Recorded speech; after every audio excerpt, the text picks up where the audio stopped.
Inuman nagee malee. Qaama keessatti akkas godhee jechaa jiru bari uummanni miidiyaan nageenya qaama mootummaa sunuma keessaati jedhan. Tortuu maaloo dhiisan Abbaan akkas godhame hin beekamne soorii waliin isaa hin beekamne. Dhiisa ijoollee miidiyaa irra jirtu adaraa waaqaa dhiisa. Ilaallatu ifa. Wanne sababa isii ajjeese quba. Silas mucaan wallagga irra jiru isaan beektaa jechuun naannaa sana yoo quba wal qabatan jechaan gaafa malee isaan fagoodha. La kanumaafuu sortuuti jedhamee waan akkana kana keessa. Ifa gadi buyya sirraa. Bu'i kan jalatti. Ay soorii ma dubbisuun dhufeenu. Okay, ifa ko jalatti. Hojii dubbista bu'uura. Tole. Amma karas kana jechaadha. Mee kumee moo kumeen jirta. Daqiiqaa muraasaaf nan deebi'a mana wal gaggeessaa muni jira siin kennashi. Walimoon jeeqiina rabbii jaati. Okay, naa kenna. Sagalee mucaa irratti xiyyeeffadhaati haasa'a. Tole. Deetaran qabu barsoortuwan. Tii kenneera kuno.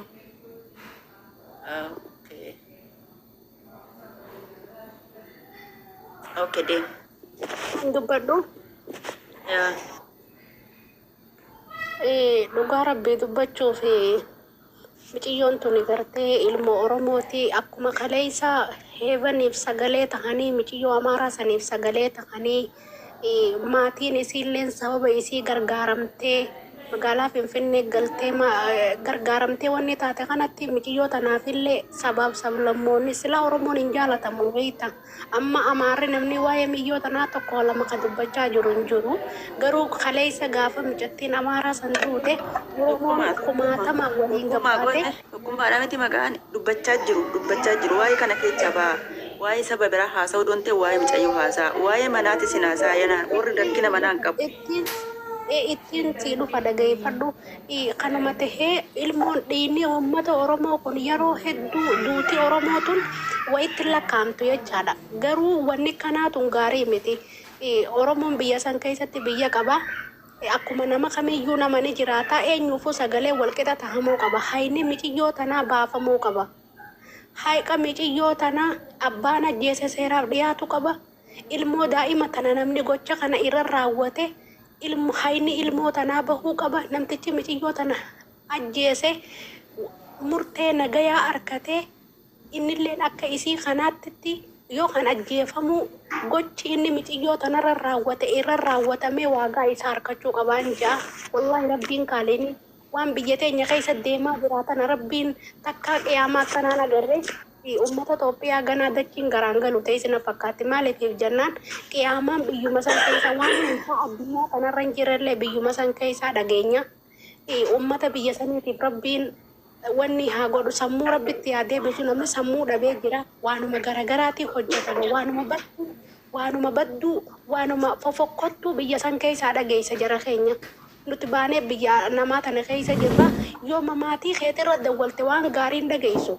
Akkas taanii akkasi wal ajjeesanii akkasi wal fannisanii malee maaliif kana jechuun biyyatti san garaa walitti jabaattee walitti cakkattee ilmi namaa kun wal jibbee lafa sanarraa wal balleessuu wama badii hojjechuu malee ani Itoophiyaa san garam akka deemtu mucaa xiqqaa saniituutu biyyatti tun garam deemti jennaan gara hoolotaati dhugumaan gara hoolotaa deemu jirti ani biyya san niin ajaa'ibe wallaahi dhugaa dubbachuu nama gaddisiisaadha wanni miyyoo tanaa hedduu sammuu xiyyeena tuulte akkas rabbii haa baasu odoo siyaasa galchuu hin taane marroo tujjeese abiyyi tujjeesanii qaama mootummaa qaama kamittuu makamuun qabu dhimmi miyyoo tanaa isiniif galee akkanatti lubbuu nama meeqaa dhabne Oromoon bara kana keessa aarsaan kafaniin hin jirtu amma tunni gudeedamte maqaa fuudhanii yoo ammaan tana abbaan fedhe haa ajjeesu fuudhanii dhaaba siyaasa galchan nama marroo gaddeebisee miyyoo tanarra kaa'uun mee ilaalaa Oromoo tana wallaalummaa isii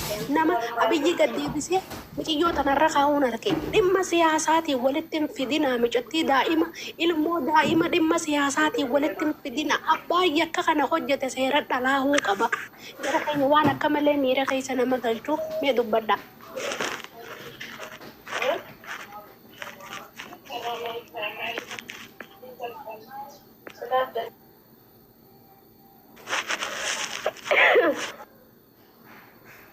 Abbaan jarraa dubbadha. Asaantii. Abbaan jarraa dubbadha. Asaantii keeti jarraan Santi sentiti. Nageen siniif haa fayyatu. Sagaleen kee nagama. Nagama dubbadhu haasa'aati. Nagama dubbadhu.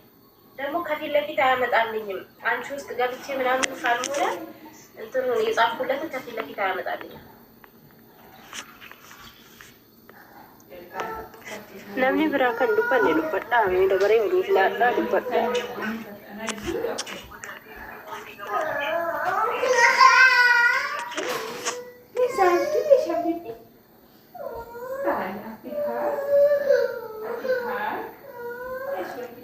Warsi kan jettu kun dubbute. Eenyutu dubbachuu barbaada Santi. Asaantii dubbadhu. Dhugaana ajaa'ibu bor yeroo kanatti namni fooloo rabbi dhiiga isaa naaf tufsiisu jechuudha. Suuraa nama gaggaragalchanii yoo daa'imatti gubbaa ka'anii irraa dubbatan kana jechuudha. Dhugaa nama saalfachiisa. Nama saalfachiisa kun waan nama saalfachiisaati.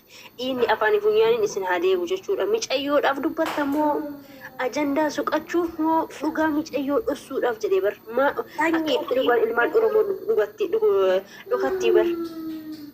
Sanyii na dhaggeeffadhu amma sa'aatii ammaa tana wallaahi sa'aatii nama mana keessan kana dhufu kana wanni tiktok kanatti qolallaaqeetiin dhufe keessa deddeemeetiin dhufe bari suuraa marroo gaggara galchaniiti suuraa mijiyyoo gubbaa kaayan suuraa abiyyi gaggara galchaniiti suuraa akkanatti dhiini haa caalu hundee isaa dhokatee bar mootummaan shaneetu ajjeese jaa shaneen mootummaatu ajjeese jetti isiniif galee sababa kanaatitti dhiini ummata. Waa'ee kanana wooma miicoo dubbachuu barbaadde malee waa'ee shanii akkas waa'ee mootummaa Oromoo dhimma kana galchaa jira bar anaa miti bar Siyaasa siyaasa keessa barbaada. Maal bahaati liibii kanarraa mee as keessaa bahaati deemaa tiktok kana keessatti waan ijoolleen hoolaan tiktokii kanarraa waan godhaa jirtu mee dhaqaa laalaa. Dhimma ilmoo daa'imaa ta'umaa takka keessa hin jirre duruu oofanii siyaasa galchanii abiyyi gaddeebisanii isii gubbaa kaayanii hammarroo gaddeebisee isii gubbaa kaayeta. Dhiira Oromummaa tanallee bakkeetti firraa mulqan jira dhiirana firraa mulqina. kan nu salphisu Oromoo, kan kabajaa nurraa buusu Oromoo, kan dhiiga uummata Oromoo tuffachiisaa jiru Oromoo. Eenyu kan godhaa jira teeta? Amaara jettanii Oromoo mateen ni ta'a. Kan of tuffachiisaa jiru Oromoo mateen kan jechuudha. Tuffatamtee namallee tuffachiistan. Of dhoosanii suuraa namaa galabbaxuu dhiisanii yeroo sagalee namaa taa'etti suuraa namaa gaggaragalchanii ebalu ajjeese. Tuunillee kan dubbattini akkamitti akkana jettaan jedha kunillee dhufee kaanitti ka'a.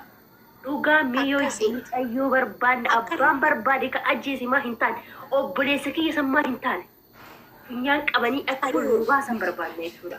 Sanyii bareedduu xiyya na dhaggeeffadhu akkana dhiini ilmaan Oromoo kumaatamaan bara kana keessa akkana dhiini ilmaan Oromoo odoon bahin badaa jira akkanatti ilmaan Oromoo lubbuu bilaasa dhabaa jirani maaliif yoomma sanyii kaatee arra duute fudhanii dhaaba siyaasa galchan eenyu kaajjeese osoo hin beeyne.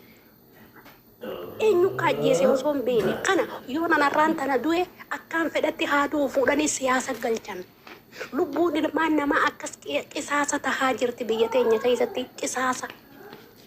Takka an Oromoon sooshaal miidiyaa fayyadamtu tun akkamitti akka yaaddu naaf hin galu.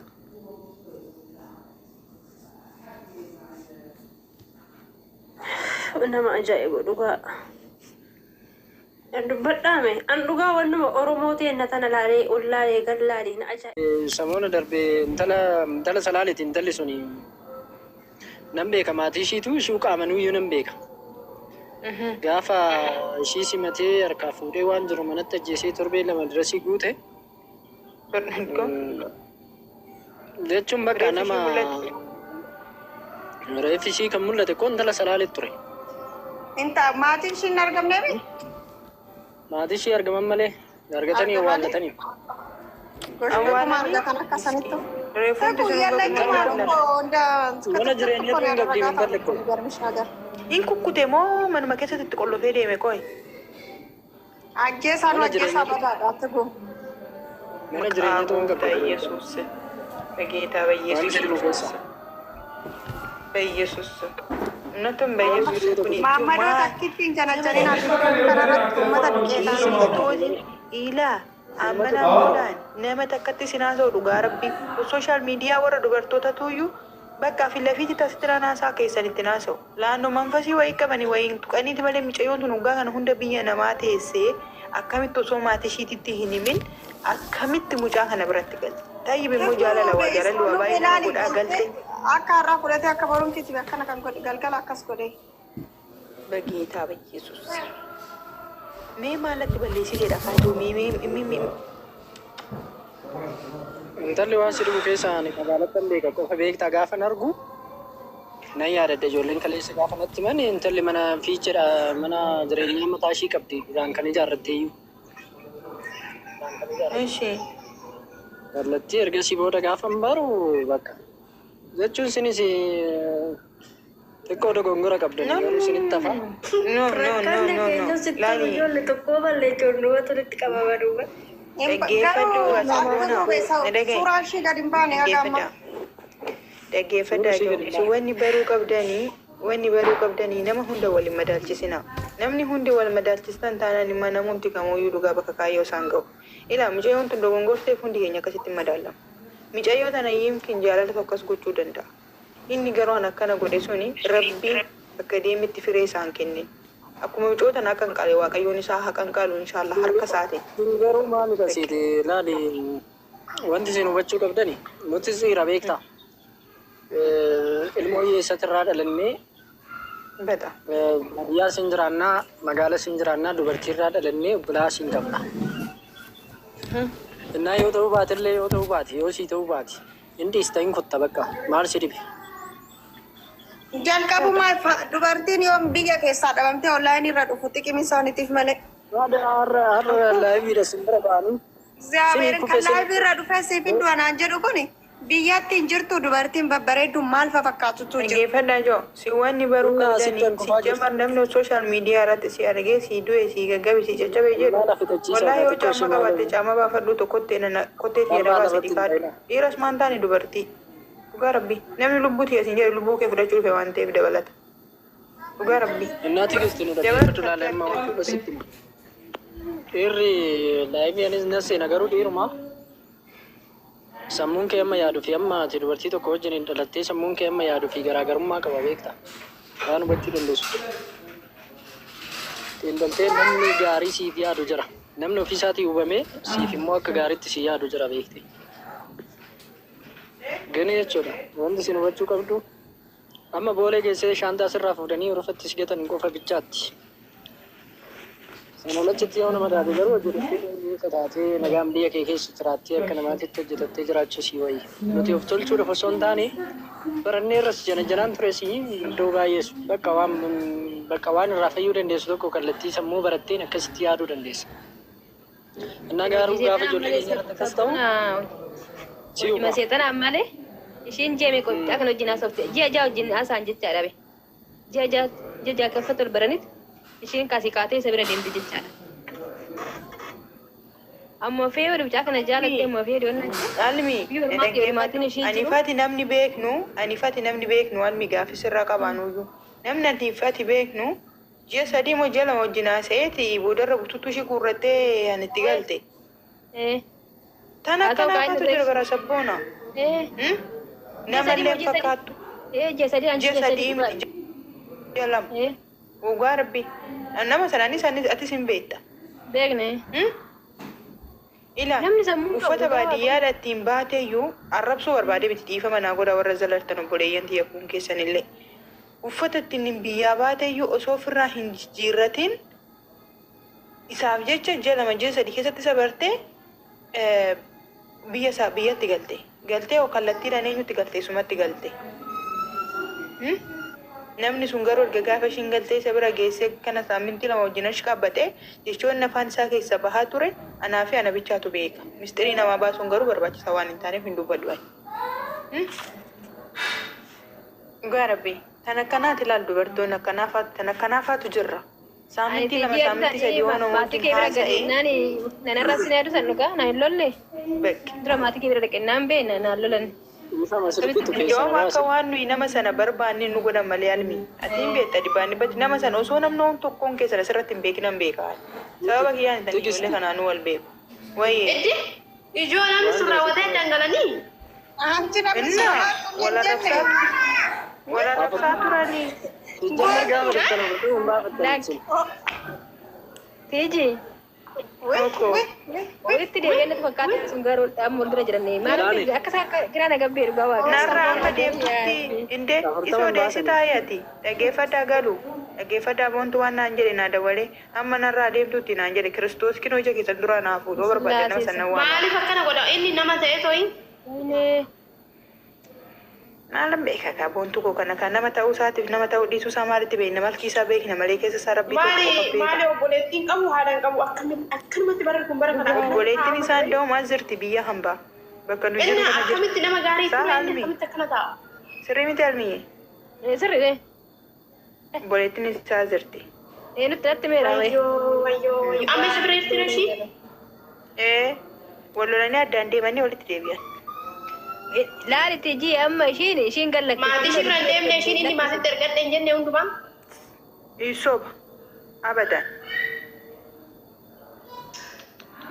Waan hunduu soba boontii. Ani garuu maafan na beekna akkatti na bira dhuftu. Kunuun sen gadhiisa. Dirraashin kee abadu gurbaa. Maqaan balleessuun gurbaa. Dirraashin kee abadu. Maqaan hun nyaatin. Gurbaa salaalee kana gurbaa. Ijoolleen teenya kanaan ga'u. Salaalee nyaatin sabboona. Maqaa salaalee nyaatin gurbaa. Sabboona laa. Ani janadhee 40 naa guutuu diddi. Yoo waan akka obbolummaa keenyatti si gargaarra malee sabboona dubartii birriidhaaf jechuudha wayii malki ishii ilaalteetti hin dhiyaatin ishii akka obbolummaa waan barbaade nu gaafadhu siif goona. Akka ani gargaarsa hin barbaadu waaqa ishtiiti. Ani lafa qotee tan mula.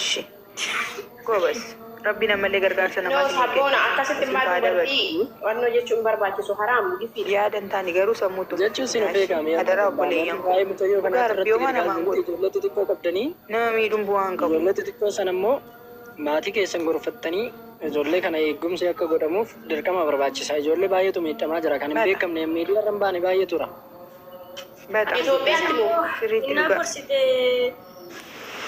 Sabboona beektaa gara waan taanetti fudhatu kan gara inaaf yookaan nama sana kollolanii nama sanitti haasa'uu barbaade akkasitti fudhatu dhugaa nama beekan akkasitti walitti bu'ee.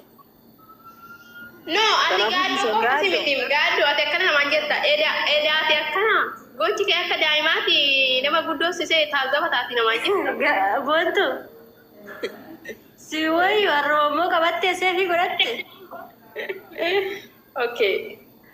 Ifama gifti kiyya dhugaa. No, rakkoon qabu dubbatti na rifechiisee gara mana. Wantu sin affeera kootu kana. Matumatiya tula dadhabe beekti taane cinkuma rabbi. Argitee? Mama mataan adda na deemu dhugaa rabbii ijaan dandee lafaan argu. Nyaata nyaadduuti panadoolii fudhadhu yaannee bakka wanni gootu tokko wanni dabalatu jiru beeki. Haati daa'ima tana biyya kana jirti moo? Laa biyyi barti. Boontu. Wayini. Uffooyee. Kootu nyaaddu kana. Gullalleetta nyaachaa Maalo sabboona argannu sila maalo. Kan nagaa ta'u. Indee alatti nyaachaa jirtanii moo barandaarraa? Ibsi nyaachaa jira. Ibsi allicaatti firfirii. Ibsi allicaatti firfirii. Achi galuurbaa. Anu nyaachaa jira. Badayyees. Maala si malee sanaan galu simi magalu. Gurbaa kameera takkaan qabii nyaata akkanaa kana si bilsi godhuudha. Simi magalu ko ganfoo sarichee sari footoo likkeelish nabbara ko ayita ishaala. Anji ganfoo jettee turte wayne. ቤት እኮ አልነበርኩም የሆነ ቦታ ሄጄ ነበረ ቦይስሽን ራሱ አሁን ያዳመጥኩት No, ishii tojjete ganfoo jettee yarra. Ganfoo jetadhee taasimiima warabbi guyyaa irra oolle ganama kaane koffii bichaa dhugne waan tokko nyaanni kazaa micoodha walii qabnee hojjetannee kifilitti deebi'ee Anji ganfoo jennaan ganfoo dhaadhachiifte go. Kayetan hojjeta. Anjittu san argattee akkam moochu martaa. maali boonte maali gaaddo silaa walirraa fagaanne lubbuuti maaltu ture Bade annen gafa waa'ee poposee timuusan kun akka itti kochiin jiru. silaa hin adhabe dadhabnaan itti dhiise መጣነ ዱኩበ Laali gaaloo ergennaan isa baneetoo isarra guyyaa muraasa taa'e ani sammuun kiyya sirrii miti. ማረ መጣነ ዱኩበ እንደቢየ Kiristoos sammuun kiyya sirrii miti ofiin ananaa saazim jedhee guyyaa Gochaa jira itti. Bagan hin naqin kaabadayyees. Duraanuu duratti sanuu kana nu jedhu. Ara hin naqinii bahi keessaa. Bontu dhugaa rabbi anana polisi application sanuu jaarina gedin tuqee tollaalle dhugaa. Maal taate anchi? Hin naqin Beeku achi lafannaa marama wadumanan beeku jechuudha waduman beeku waa wallaala dhugaa amma kaleessa ijoollee meeqanaa wadumanatti manuu ijoollee dhana walitti bu'e dhugaa Yesuus Kiristoos. Ani kuma beeke duraanuu maaliif seetan wayii fuyyuu kan birriin itti kaffalamu kun rakkoo jira. Natti bulsiinya ijoolleen asiinoo natti manaan immoo achiinan deebisa baasiinoo natti manaan immoo achiinan deebisas mirga suubii kiyyaa taa'ee Itoophiyaadha irreen akkanatti ta'e ijoolleedha walitti Ajoomna wajjin oomishta garuu lafa qonnaa jallisiifaa jallisiifaa. Hojjechaa hin jiran sabboonam. Goota amma sirriitti maarree anachi anna argattee amma ga'eera miti. Hin buqqaane. Laa ingaa kanneen kanaa gina hojjetaa jiran wajji seene barana. Haadhamma jaartii